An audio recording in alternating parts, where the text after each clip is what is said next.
masa depan kami ingin menjadi lautan luat. Apa maksudnya? Kami ingin menjadi muara sungai-sungai, di mana sungai-sungai itu membawa limbah, kotoran, hal-hal yang mungkin sampah. Kami ingin menetralisirnya di masjid. Kami menyelesaikan kalau ada orang nggak makan bisa makan, orang nggak bisa sekolah, orang nggak bisa berobat ke masjid. Itu cita-cita jangka panjang kami, menjadikan masjid ini lautan luas yang akan menetralisir problematika umat di sekitarnya.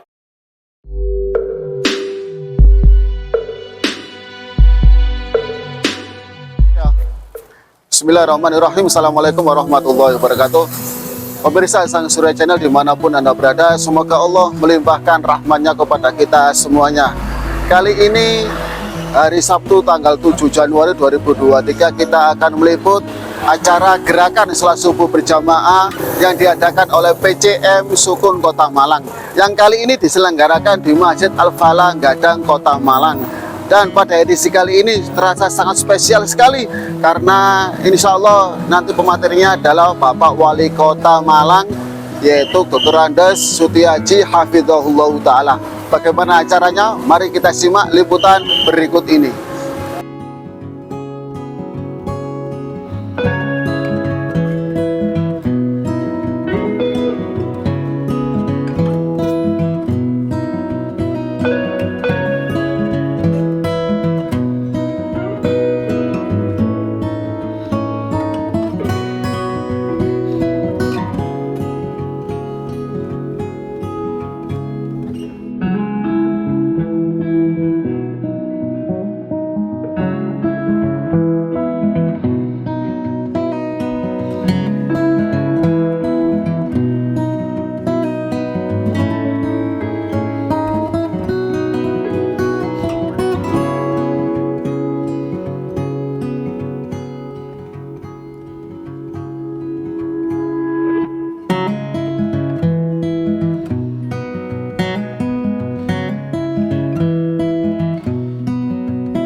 Pemirsa Sang Surya Channel, bersama saya sekarang Sekretaris PCM Sukun Kota Malang, Bapak Ustadz Andi Iswahyudi Hafizahullah Ta'ala.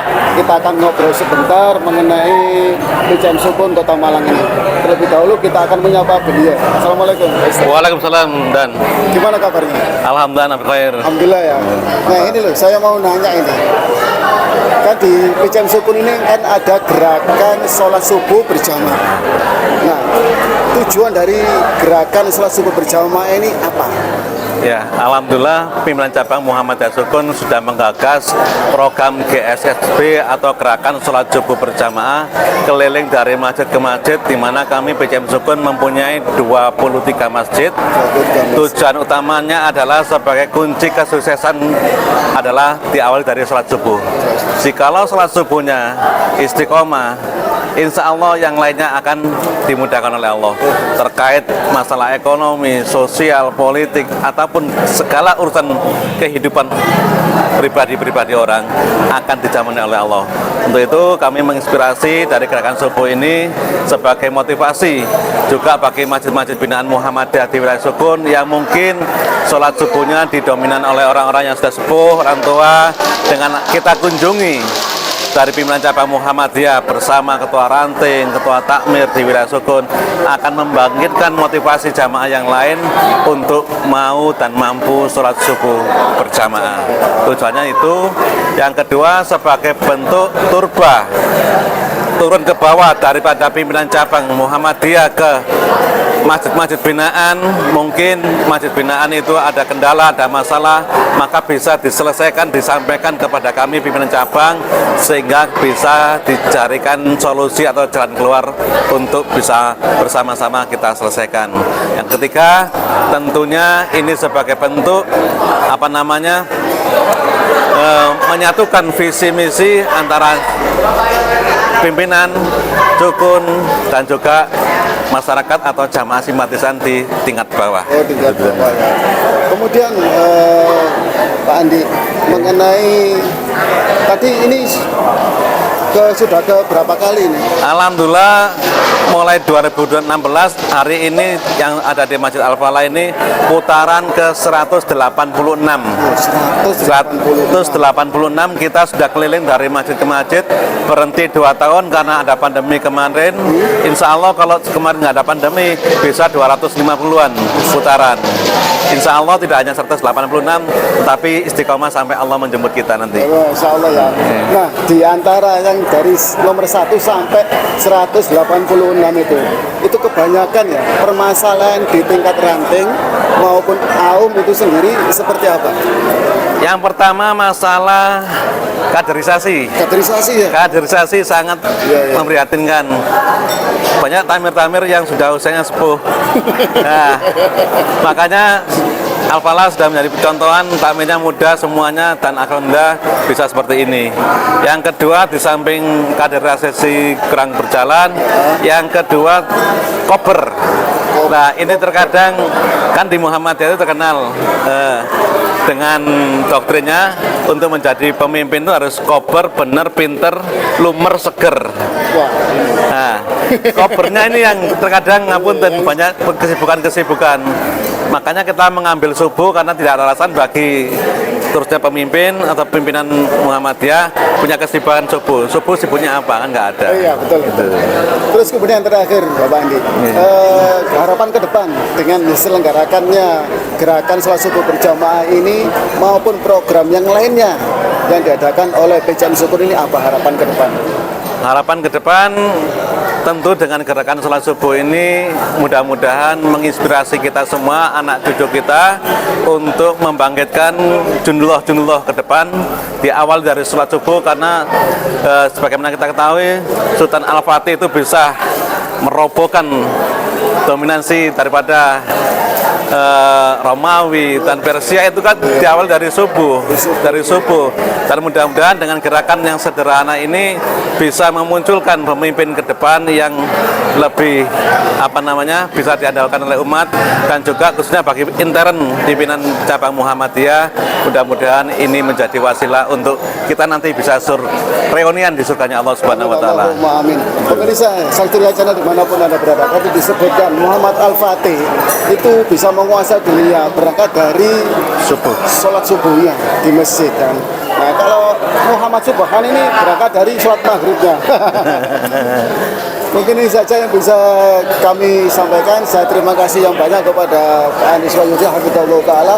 Beliau ini Sekretaris PCM Sukun Kota Malang, sudah meluangkan waktunya bisa kami wawancara. Terima kasih ya. Sami-sami. Amin. Waalaikumsalam.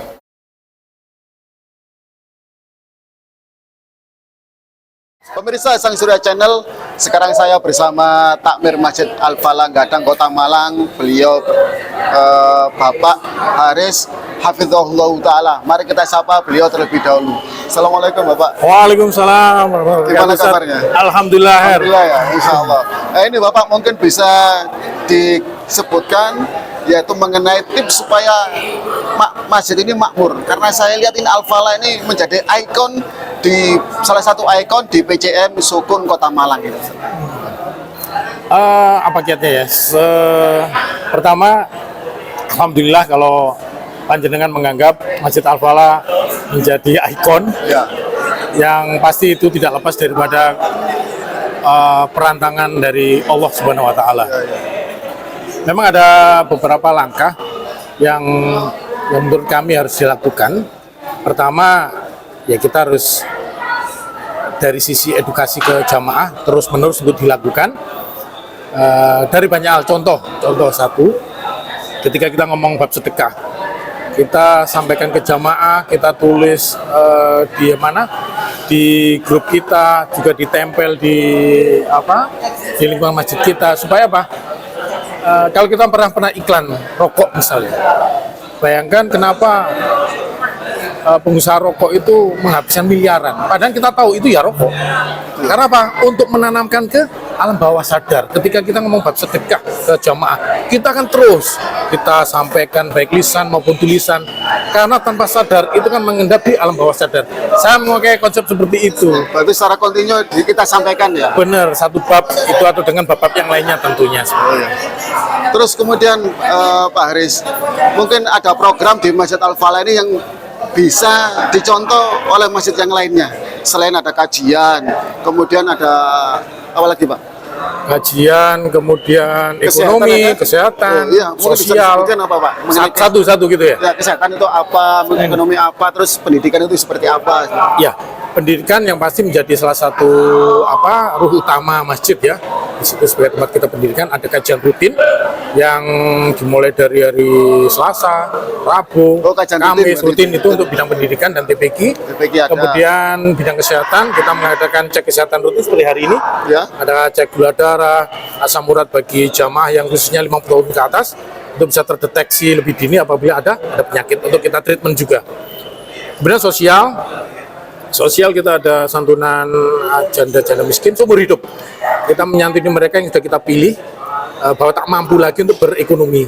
Maka kita akan support setiap bulan sepanjang usia mereka. Kemudian ada juga santunan anak-anak yatim. Sudah 5 tahun ini berjalan. Kita santuni mereka secara rutin, kita mainkan ke tempat-tempat wisata, kita memposisikan masjid sebagai ayah mereka. Kemudian ekonomi. Kami juga yang unggulan, kami punya program M2M, yaitu Mustahid to Muzaki. Kami ingin mendampingi keluarga-keluarga yang terpuruk ekonominya untuk bangkit. Ada contoh yang sudah sukses di Al-Falah, itu mungkin bisa diakses di sosmed kita. Bagaimana beliau yang terpuruk kemudian bisa bangkit, bahkan sudah menjadi seorang yang bersedekah rutin ke masjid. Seperti itu. Malah sebaliknya ya. Malah sebaliknya. Yang kemarin tangannya di bawah, sekarang tangannya di atas. Betul. Bahkan tahun kemarin Ustadz, beliau sudah mampu ikut kolektif kurban sapi yang paling besar, yang 5 juta rupiah. Dari sebelumnya repot dengan makan sehari-hari. Wah, ini kalau didengar oleh pemirsa Sang Surya Channel itu akeh sinang kene gimana. Berarti itu ya pemirsa ya programnya dari Masjid Al-Falah. Yang pertama adalah mengenai pendidikan, ada kajian rutin, ada TPQ untuk anak-anak. Kemudian ekonomi, ya kan ini ada cek gula darah. Oh, itu yang kesehatan. Ya, kesehatan ada cek gula darah. Kalau cek ATM juga bisa ke takmirnya langsung. Kemudian sosial, bahwasanya ada di sini ada tunjangan seumur hidup ya. Iya, untuk janda-janda tua, miskin. Oh, gitu ya, seumur hidup ya. Mungkin harapan ke depan apa ini Pak Haris? Mengenai Masjid Al-Falah beserta jamaah Masjid Al-Falah ini. Harapan kami dan cita-cita tentunya di masa depan, kami ingin menjadi lautan luas, Ustaz. Apa maksudnya? Kami ingin menjadi muara sungai-sungai, di mana sungai-sungai itu membawa limbah, kotoran, hal-hal yang mungkin sampah. Kami ingin menetralisirnya di masjid. Kami ingin menyelesaikan kalau ada orang nggak makan, bisa makan. Orang nggak bisa sekolah. Orang nggak bisa berobat ke masjid. Itu cita-cita jangka panjang kami, menjadikan masjid ini lautan luas yang akan menetralisir problematika umat di sekitarnya. Wah, Masya Allah, ternyata programnya Masjid Al-Falah ini ya, tujuan ke depan, harapan ke depan adalah masjid menjadi sentra bagi kehidupan masyarakat di sekitarnya, manfaat bagi kaum muslimin dan juga warga sekitarnya. Ada lagi nanti orang tidak makan di masjid bisa makan, orang yang butuh pakaian di masjid dikasih pakaian dan lain sebagainya. Itu pemirsa Sang Surya Channel dimanapun Anda berada, wawancara kami ngobrol santai dengan Takmir Masjid Al-Falah Bapak Haris Hafizahullah Ta'ala, semoga bermanfaat.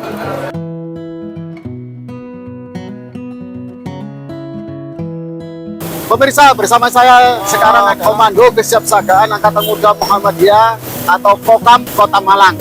Nah, kita akan wawancarai sebentar mengenai gerakan sholat subuh berjamaah yang diadakan oleh PCM Sukun Kota Malang yang tempatnya di Masjid Al-Falah Gadang Kota Malang. bersama saya yaitu Mas Yuza, beliau ini Korlap Kokam Kota Malang ketika diadakan sekarang ini Kota Malang. Nah, Mas Yuza, bagaimana tanggapan teman-teman Kokam Kota Malang mengenai acara yang diselenggarakan oleh PCM Sukun Kota Malang, yaitu gerakan subuh berjamaah dan diadakan dari PCM ke PCM atau dari ranting ke ranting? Iya, baik, terima kasih.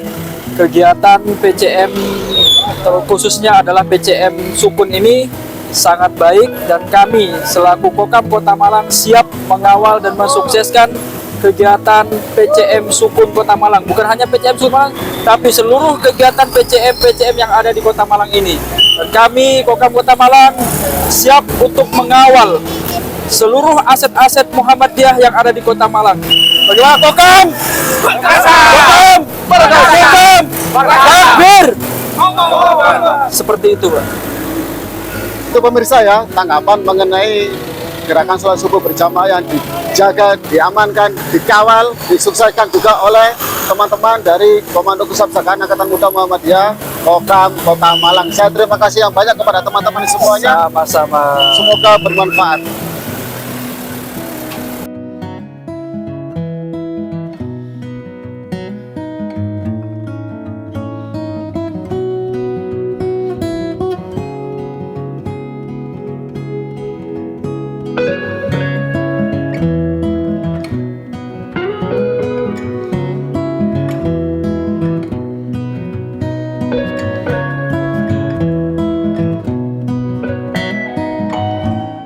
Nah pemirsa, itulah tadi liputan kami mengenai gerakan sholat subuh berjamaah yang diadakan oleh PCM Sukun Kota Malang.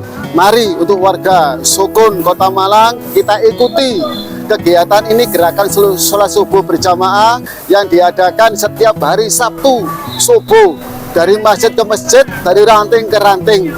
Semoga bermanfaat dan jangan lupa like, comment, subscribe, dan share video ini. Billahi wa taufiq wal hidayah. Wassalamualaikum warahmatullahi wabarakatuh.